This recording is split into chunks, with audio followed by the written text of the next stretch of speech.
अस्सलाम वालेकुम। तो आज हम रिव्यू कर रहे हैं सुजुकी कल्टस। Walk around.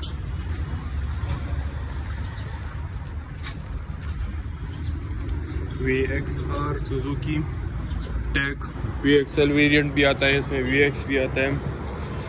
अंदर से हम देखते हैं गाड़ी, simple speed metre, warm cool, empty full, RPM 1000, manual transmission, AC, multimedia, छोटा सा कंपार्टमेंट, डोर्स सिंपल, मिरर्स भी सिंपल, ये लॉक या लॉक अनलॉक, डैशबोर्ड भी इसका सिंपल सा होता है।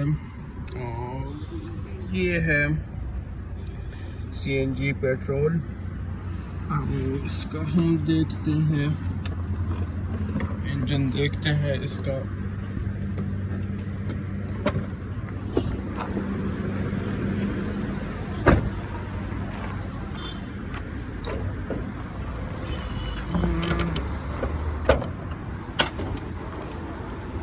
ये इसका इंजन होता है, बैटरी CNG लगी हुई है इसमें।